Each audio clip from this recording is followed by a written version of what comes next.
आज हम लोग कक्षा 10 विज्ञान विषय में जो अध्याय चल रहा था आनुवांशिकता एवं जैव विकास, इस अध्याय में लिंग निर्धारण के बारे में पढ़ेंगे। सबसे पहले समझते हैं लिंग निर्धारण यानी सेक्स डिटरमिनेशन कहते किसे।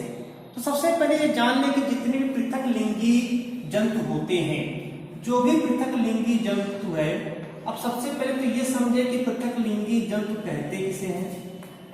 पृथक लिंगी जंतु, पृथक लिंगी जंतु उसे कहते हैं जिसमें नर अलग होते हैं और मादा अलग होती है, यानी इसको हम लोग इंग्लिश में यूनिसेक्सुअल के नाम से जानते हैं।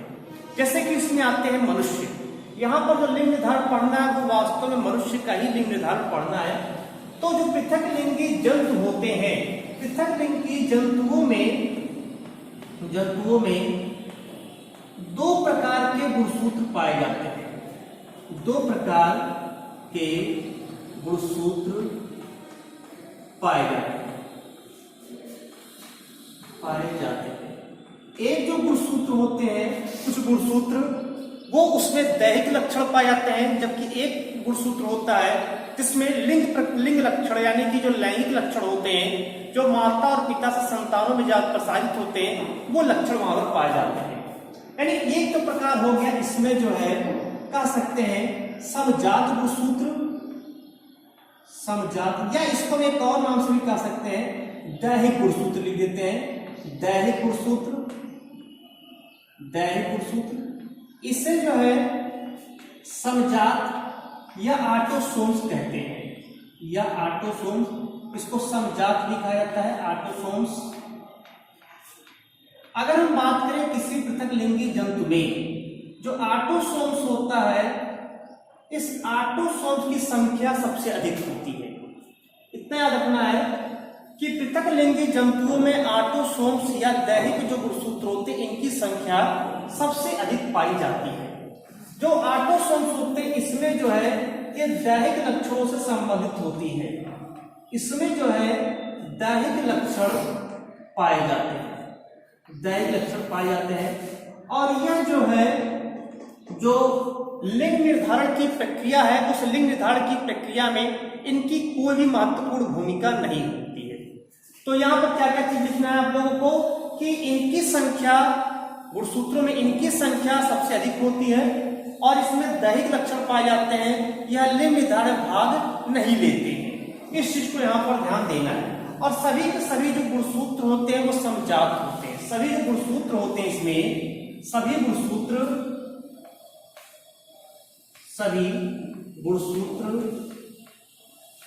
समजात होते हैं, समजात होते हैं। किसके समजात होते हैं ये प्रश्न दिया था, तो एक दूसरे के समजात होते हैं। अगर क्या लिख सकते थे, एक दूसरे के, एक दूसरे, तो एक दूसरे के समजात होते हैं। यानी कि जैसे मान लेते हैं ये गुणसूत्र हम बना रहे हैं, यहां पर ये हो गया, जो दूसरा वाला होगा वो भी कुछ ऐसे ही रहेगा।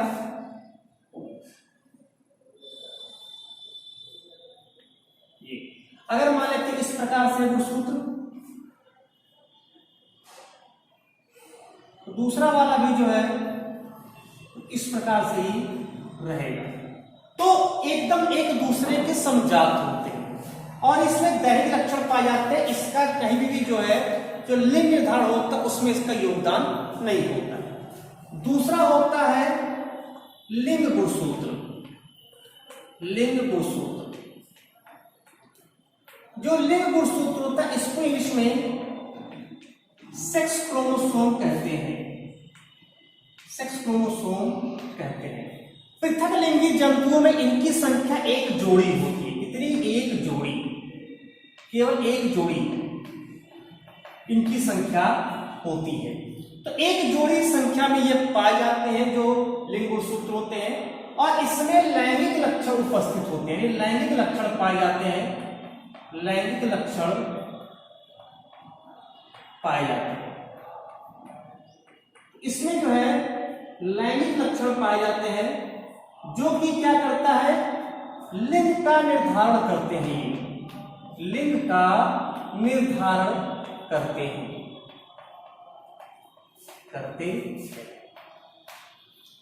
तो ये तो समझ में आ गया।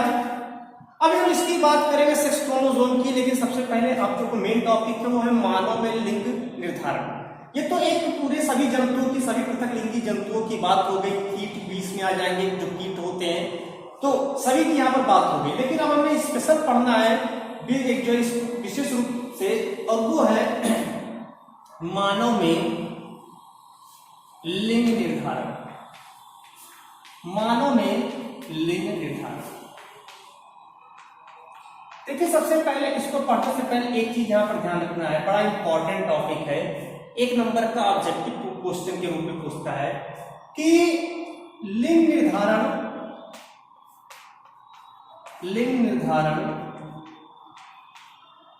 का गुणसूत्रीय सिद्धांत किसने दिया?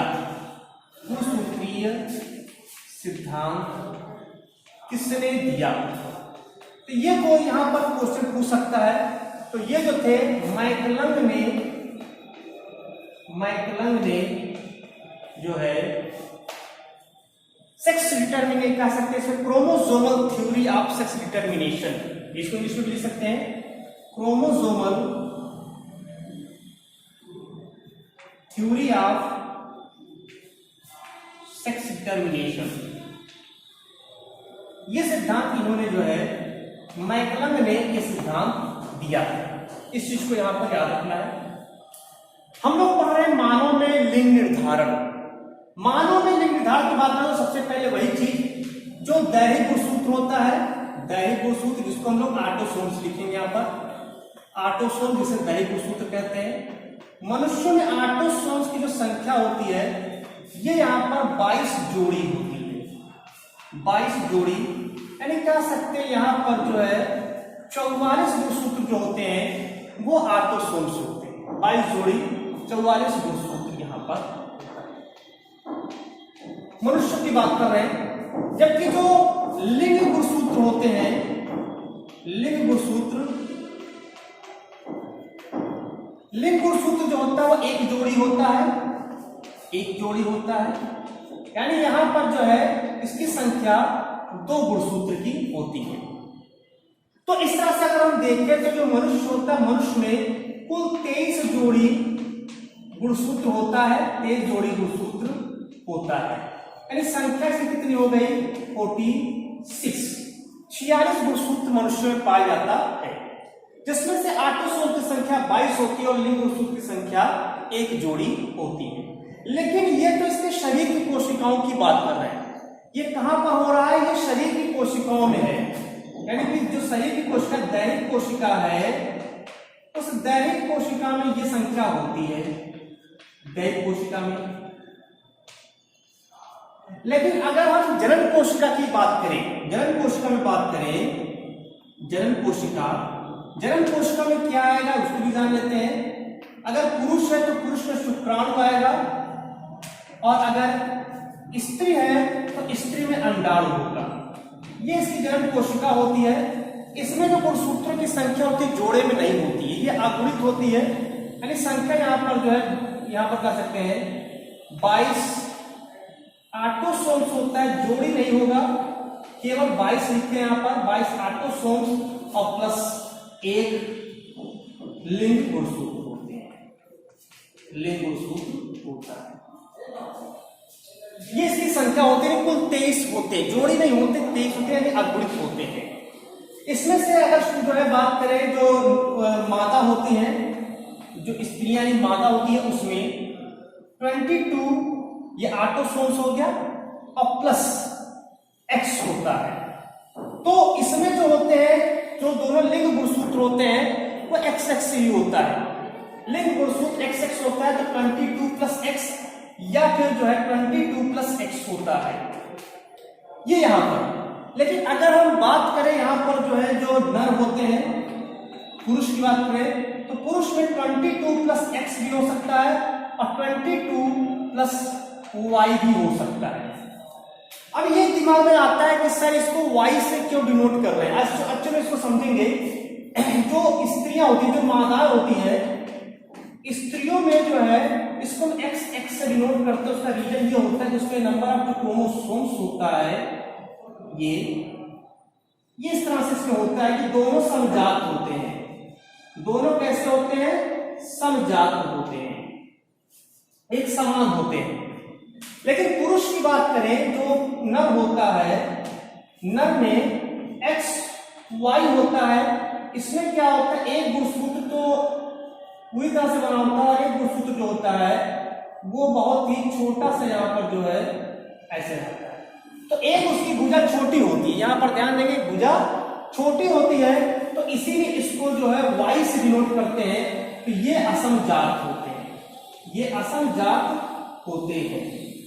इसको हम लोग एलोसोम्स के नाम से भी जानते हैं, इसे हम लोग एलोसोम भी कह सकते हैं, एलोसोम्स के नाम से भी इसको जो है जानते हैं। तो ये तो समझ में आ गया कि जो मनुष्यों में जो पाए जाते हैं गुणसूत्र, उस गुणसूत्र के बारे में समझ गए कि ऑटोसोम्स 22 जोड़ी और लिंग गुणसूत्र 1 जोड़ी होता है, यानी 23 जोड़ी गुणसूत्र होते हैं क्षैतिक कोशिका में। लेकिन जब हम जनन कोशिका में जाते हैं तो वहां पर या तो शुक्राणु या अंडाणु में, शुक्राणु में जो होता है वो या तो 22+X होगा या तो 22+Y होगा। लेकिन अंडाणु में चाहे वो 22+X होगा और चाहे 22+X होगा, यानी वहां पर जो है जो लिंग गुणसूत्र होता है वो XX होता है मादा में, और जबकि नर में लिंग गुणसूत्र X और Y होता है, यानी असमजात होते हैं। इसको विषमजात भी कह सकते हैं, और ये एलोसोम्स की श्रेणी में आते हैं। अब बात करते हैं मनुष्य में लिंग निर्धारण कैसे होता है, उसको समझेंगे यहां पर।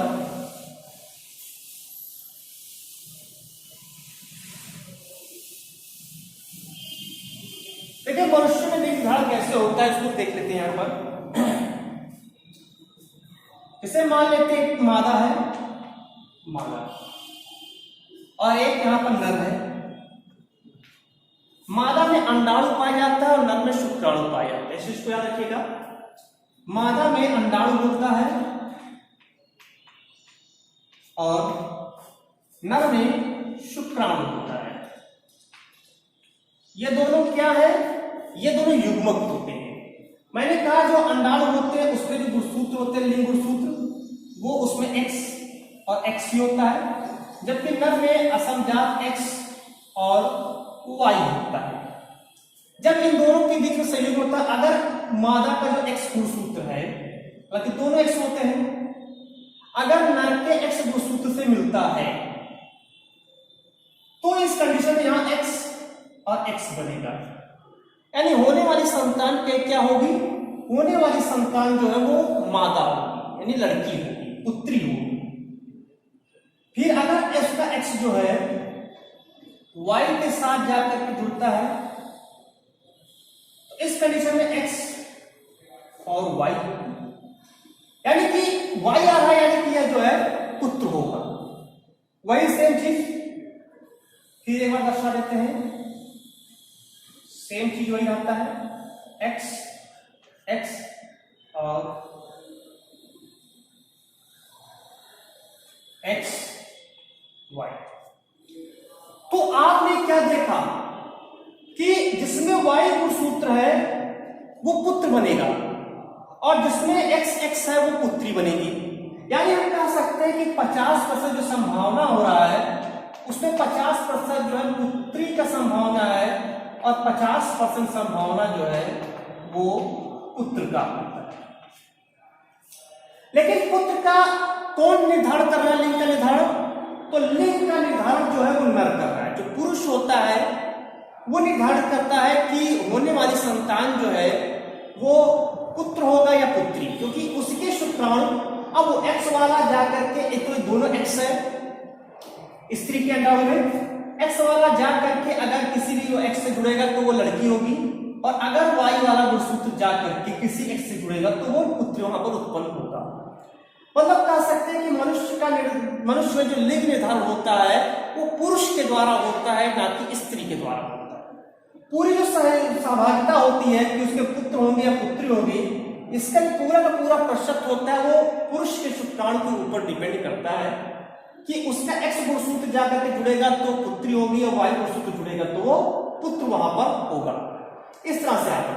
हालांकि एक चीज और रहता है कि हमारे समाज में जो होता है उसमें लड़कों की संख्या अधिक होती है, उसका भी रीजन जान ले। मैंने भी जो चित्र बनाया था कि एक्स और वाई की बात कर रहे थे, जैसे पुरुष को बनाए थे एक्स और एक बनाए थे वाई। तो ये थोड़ा छोटा होता है वायुसूत्र और हल्के होते हैं, छोटा और हल्के होते हैं तो ये बड़ी तेजी से जाकर के अंडाणु तक पहुंच जाता है। इसीलिए हमारे समाज में जो पुत्री और पुत्र का रेशियो होता है वो 100 से लेकर के 103 से लेकर के 106 तक होता है। यानी कि 100 पुत्री है तो 103 से लेकर के 106 तक पुत्र हो सकते हैं। संभावना यहाँ पर है, यहाँ पर हमने 50-50% का रेशियो दर्शाया क्योंकि ये यहाँ पर लिंग निर्धारण है और ये यहाँ पर समाज की बात हो रही है, समाज में। तो चूंकि और एक्स क्या होते हैं, स्त्रियों में दोनों एक्स पुरुष होते हैं, तो संभावना इन दोनों में अगर बात करें तो ये छोटा होता है और हल्के होते तो आसानी से पहुंच सकते हैं वहां पर। तो ये केवल संभावना वैज्ञानिकों के द्वारा संभावना व्यक्त किया गया है। तो इस तरह से जो मनुष्य में लिंग धारण हो रहा है उसमें देखिए क्या कि मादा के अंडाणु और नर के शुक्राणु जब आपस में मिलते हैं तो उससे संतान उत्पन्न होता है।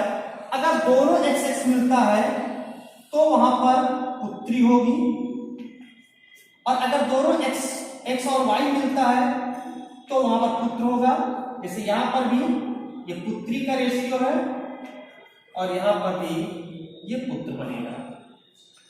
तो देखिए 50-50% की संभावना होती है। और कौन लिंग का निर्धारण कर रहा है? लिंग का निर्धारण कर रहा है यहाँ पर जो है नर का जो शुक्राणु है, और वो शुक्राणु कौन वाला जा रहा है? एक्स। यहाँ पर ऑटोसोम्स 22+X वाला जा रहा है कि 22+Y वाला जा करके उससे सहयोग कर रहा है, तो उसके द्वारा यहाँ पर लिंग का निर्धारण होता है। अब बात करते हैं कि एक क्वेश्चन और आता है कि मानव आनुवांशिकी के जनक कौन है। वैसे तो आनुवांशिकी आप लोग को पढ़ा चुके हैं, आनुवांशिकी के जनक हम लोग ग्रेगर जॉन मेंडल को मानते हैं, लेकिन एक क्वेश्चन यहाँ पर आता है कि मानव आनुवांशिकी के जनक, मानव आनुवांशिकी के जनक। देखिए जैसे कि बात हो रही थी इसके पहले आनुवांशिकी के जनक ग्रेगर जॉन मेंडल थे, लेकिन यहां मानव आनुवांशिकी के जनक की बात करें तो ये थे sir Francis Galton. Sir Francis Galton को जो है मानव आनुवांशिकी का जनक माना जाता है। तो एक नंबर का क्वेश्चन ये भी रहता है, मानव आनुवांशिकी के अंतर्गत हम लोग जो पूरा टॉपिक है ये मानव आनुवांशिकी के अंतर्गत ही पढ़ा गया है। इसमें किस प्रकार से जो आनुवांशिकता होती है, किस प्रकार से लिंग का निर्धारण होता है, ये यहाँ पर समझे। और समाज में जो यहाँ पर पुत्रों की संख्या अधिक होती है उसको भी यहाँ पर समझे कि किस प्रकार से पुत्रों की संख्या अधिक हो सकती है, उसका रीजन भी जाने यहाँ पर।